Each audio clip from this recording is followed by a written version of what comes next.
Benvenuti al quarto incontro con la storia d'Italia. Continuerò a trattare della costituzione del Corpo dei Bersaglieri con riferimento agli aspetti logistico-amministrativi per terminare con degli aneddoti. La paga. La paga annuale del bersagliere, che nel 1848 era pari all'ira 205,20, 10 anni prima era di lira 176,40, era divisa in prestito, che era pari a lire 153,90, deconto, che comprendeva indennità vestiario e varie bonificazioni, compensi per la riparazione, era di lire 51,30. Quando i bersaglieri marciavano in reparto, percepiva un soprassoldo che ammontava a 3 lire per colonnello e maggiore, 2 lire per gli altri ufficiali, 0,25 lire per il sergente e 0,15 per il bersagliere semplice. Altre indennità venivano percepite quando il servizio era isolato, indennità di via, equivalenti a pochi centesimi per miglio percorso. Lo stipendio degli ufficiali non era dato per le necessità della vita, ma per fare onore al re, e quindi l'ufficiale doveva rendere conto di come lo spendeva, in quanto doveva essere impiegato per coprire ciò che era una specie di spesa di rappresentanza. In tempo di guerra alle mogli dei bersaglieri veniva dato un sussidio giornaliero che nel 1848 era di 30-50 centesimi e 1 o 2 razioni di pane. La medaglia d'oro dava diritto a lire 100 all'anno, mentre quella d'argento a lire 50.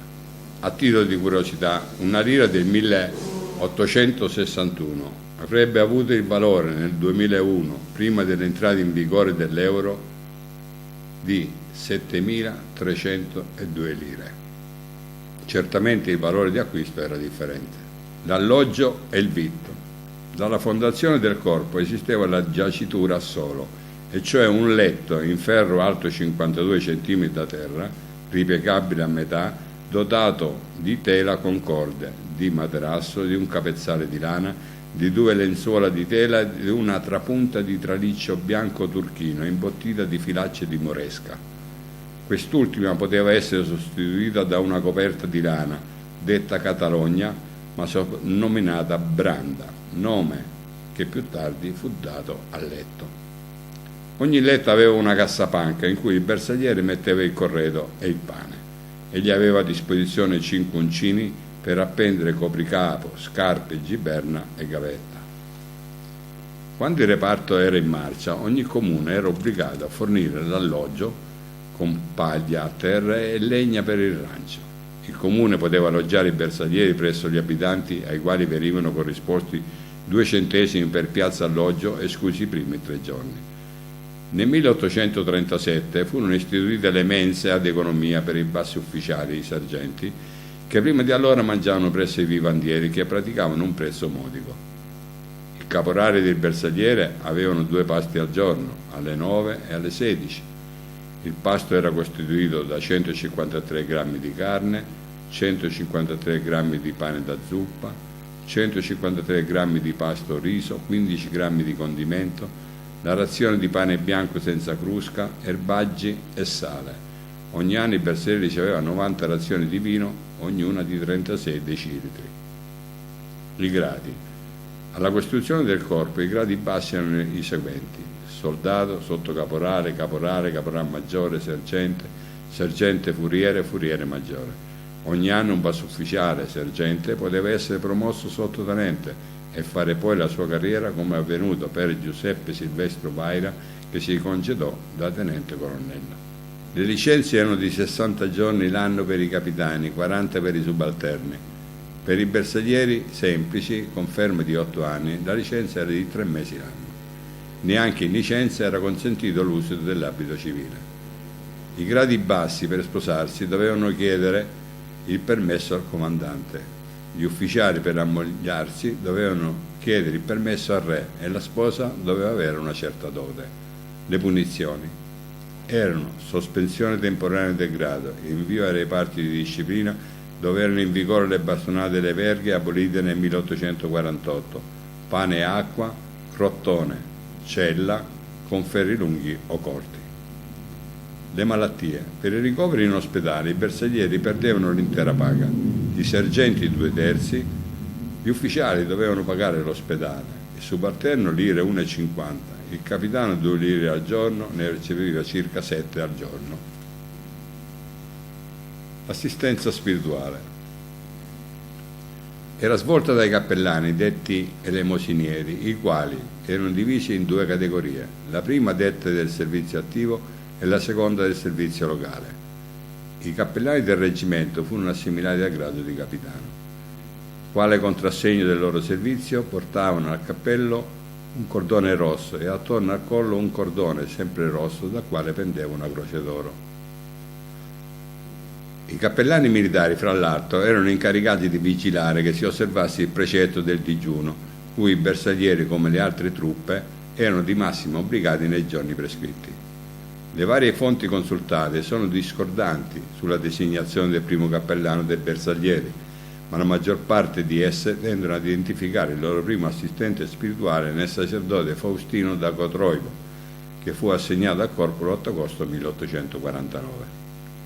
Il corpo dei bersaglieri ha sempre esercitato un grande fascino sui cappellani, alcuni dei quali diedero anche esempio di coraggio alla testa dei reparti più mati rimasti senza comandanti. Sia opportuno ricordare che i bersaglieri veneziani furono organizzati da un padre cappuccino, Antonio Tornelli. È doveroso rammentare che un'altra figura si eleva sopra le altre, quella di Giuseppe Bassi, che per la passione per Ugo Foscolo volle chiamarsi Ugo ed è considerato il primo cappellano dei bersaglieri. Egli nel 1848 segue nella campagna di guerra nel Veneto i volontari romani e viene ferito 3 volte. Nel 1849 combatte intrepido fra Villa Spada ed il Vascello con i bersaglieri di Manara e, caduta la Repubblica Romana, accompagna Garibaldi in fuga. Ma braccato e catturato dagli austriaci a Comacchio, viene fucilato senza processo a Bologna l'8 agosto 1849. La sua vita e la sua morte testimoniano la possibilità di fondere fede e libero pensiero, religione e passione civile. Il 4 marzo 1849 aveva così descritto Garibaldi: Garibaldi è l'eroe più degno che io sperassi in vita mia di vedere. Le nostre anime si sono congiunte in cielo prima di trovarsi nelle vie della terra. Bersaglierismo. La prima compagnia alloggiava nella caserma Ceppi in Torino. In caserma avvenivano cose mai viste per gli eserciti dell'epoca. Quei matti salivano e scendevano dalle finestre aggrappati a delle funi, scavalcavano il muro di cinta, saltavano, correvano. Si gridò alla follia, allo scandalo, corse subito la voce che ai bersaglieri avessero tolto la milza per farli correre. Tutto questo allenamento irrobustiva il corpo, rafforzava lo spirito e stimolava la fantasia, l'intelligenza e il senso del dovere e cementava lo spirito di corpo. E con i bersaglieri nacque anche la fanfara che li doveva accompagnare nella corsa e in tutti gli spostamenti.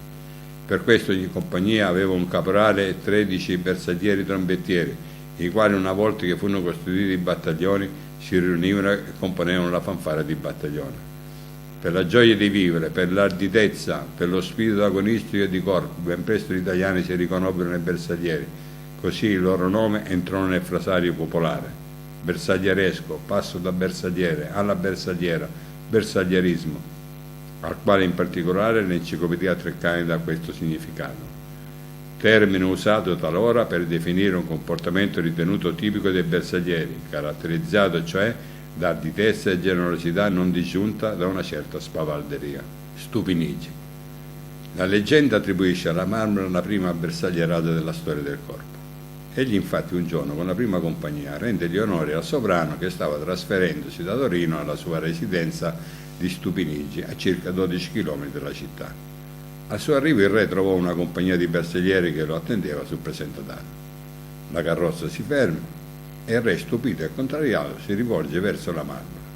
Maggiore, io avevo autorizzato la formazione di una compagnia, non di 2. Qui vedo la seconda. Maestà, risponde la Marmora imperturbato. È sempre la stessa compagnia che avete visto a Torino. Carlo Alberto sorride soddisfatto e comprende di aver puntato sul cavallo vincente. Il cappello piumato. Si porta a schimbescio sulle 23 e in quanto racconta la leggenda, la Marmora durante la vestizione del primo bersagliere, il sergente furriere Giuseppe Varia di Mondevì, che avrebbe dovuto presentare al re Carlo Alberto, gli lanciò il cappello, ma Vaira, impedito a prenderlo perché aveva le mani occupate ad indossare l'uniforme, volle comunque prenderlo e lo fece con la testa, sulla quale il copricapo si posò appunto a schimbescio. La Marmora gli disse che così andava bene, in quanto conferiva al bersagliere un'aria più spavalda. E così ancora oggi e per sempre i bersaglieri porteranno il cappello piumato sulle 23.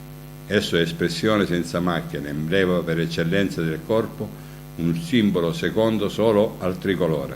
Il valore di tale affermazione fu dimostrato dal tenente colonnello Pericle Negrotto, comandante del 23° battaglione bersaglieri, caduto sul Monte Mersini nel 1915, prima guerra mondiale, il quale, colpito a morte, pose il suo cappello piumato sulla punta della sciabola, lo alzò bene in alto e lo lanciò al di là del ridicolato nemico gridando: «Bersaglieri, quella è la vostra bandiera, andate a prenderla». Il cordone verde.